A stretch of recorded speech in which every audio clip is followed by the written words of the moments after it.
Piccolo Jr., the demon born on Earth, has come a long way ever since his introduction way back in OG Dragon Ball. From his fight against Son Goku and all the hate that he carried back then, to his most recent battle with Cell Max in order to protect the planet, Piccolo has grown significantly, both mentally and physically, and throughout all that time, one of the most impressive things he's done is being the only non-Saiyan Z fighter that has constantly found ways to keep up with Goku, Vegeta, and Gohan, a feat that shouldn't be taken lightly. Although there might have been a time when he was far outclassed by them, cough cough Dragon Ball Super, the Namekian warrior never let that hold him back, and now he has broken far beyond his mortal limits, ascending into the realm of the gods. However, even with all his ferocious strength, the question still stands: how strong is Orange Piccolo?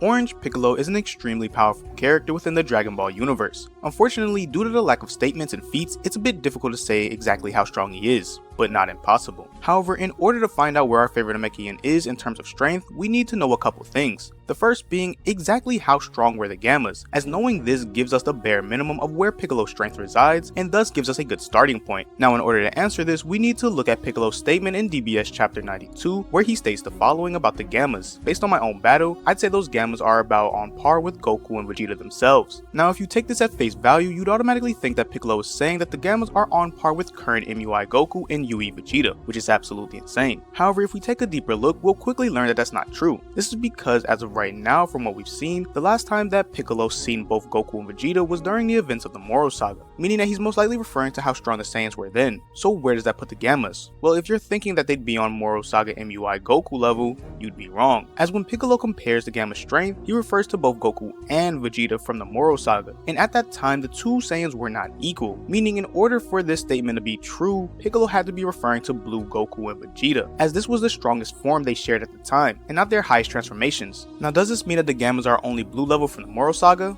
Well, not really, as usually when an android is created, they're typically a lot stronger than the data used to create them. So when Orange Piccolo does this, it just lets us know that at the bare minimum, he's far stronger than Moro Saga Blue Goku and Vegeta. Now, with a baseline for Orange Piccolo's strength established, the second thing we need to know in order to pinpoint how strong Orange Piccolo is figuring out how strong Cell Max was. And there are a total of 2 statements that can help us with this. The first being Akira Toriyama's statement on the bio-android's strength, and in said statement Akira states that, once complete, it was supposed to be a metahuman that not even Broly would be able to beat, but he was forcibly activated early. What this tells us is, since Cell Max was activated prematurely, he's probably a bit weaker than Broly. Now, although this statement doesn't give us an inkling on where Cell Max power is, it does raise another question. That being, which Broly was Toriyama talking about? Was it the current Broly, or the one from the 2018 movie? To answer this is where the second statement comes into play. If we simply take a look at DBS chapter 100, we see Gohan state the following: heck, I wonder if even Dad and Vegeta could have taken down that monstrous version of Cell. Seeing as the last time that Gohan saw his father and Vegeta was during the events of the Moro Saga, what this tells us is this version of Cell was so powerful that Gohan believed that even MUI Goku and Super Saiyan Blue evolved Vegeta from the Moro Saga would have had issues with him. Now, if Cell Max was indeed being compared to 2018's version of Broly, then Gohan wouldn't have said this, as the two Saiyans were far stronger by the end of the Moro Saga, and without a doubt could defeat Broly from that time. So in order for this statement to make sense, Cell Max had to have been stronger than 2018 movie Broly, leaving current Broly as the most plausible answer to who Toriyama was comparing Cell Max to. Moving on, now that we know that Cell Max is being compared to current Broly, the next thing we need to find out is how strong is current Broly, as doing this will essentially give us our answer on how strong Cell Max is, and the place we need to look in order to get our answer is DBS chapter 92 and 93, where we see base Goku and base Broly going toe to toe with one another, showing us that Broly has improved as a fighter, seeing as Goku has gotten far stronger since the last time these two fought. After this, in chapter 93, we see Goku, Vegeta, as well as Beerus showing how they're still wary of Broly's power. However, it's not because they can't beat him in a one-on-one, it's strictly due to the fact that if he rages out, he'll destroy Beerus' planet.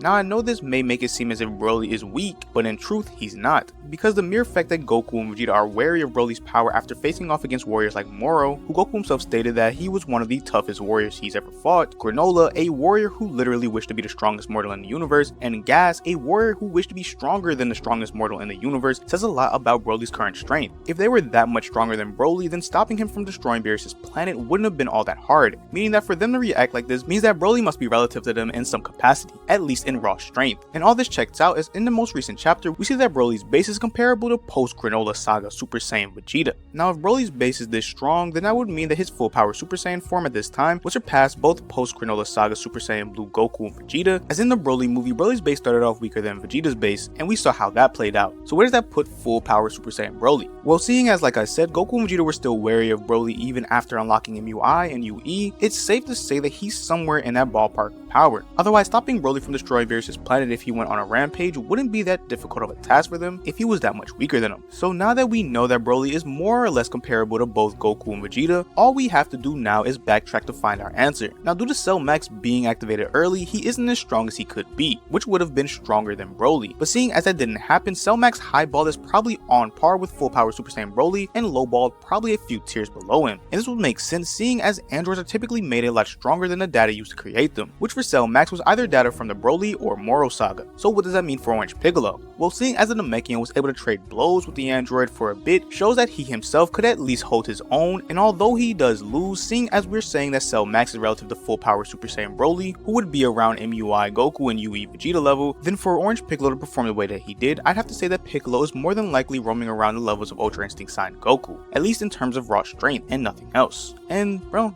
there you have it. That's how strong I believe Orange Piccolo is. Now obviously not everyone's going to agree where Orange Piccolo is placed in this video. Some may say it's far lower, and some may even say it's higher. But regardless of how strong we think Piccolo is, one thing is for certain: the reincarnation of the Demon King now stands among the gods, and that's something that should be celebrated. Anyways, if you have any thoughts on this topic, feel free to leave them down in the comment section below. And before the video ends, I'd like to give a special shout out to Deverboy, as he played a big role in helping me power scale all these characters and coming to the conclusion that I did. So thank you, and if you can, please check out his channel. And with that, I'd like to thank everyone that watched this video. I hope you have a great day.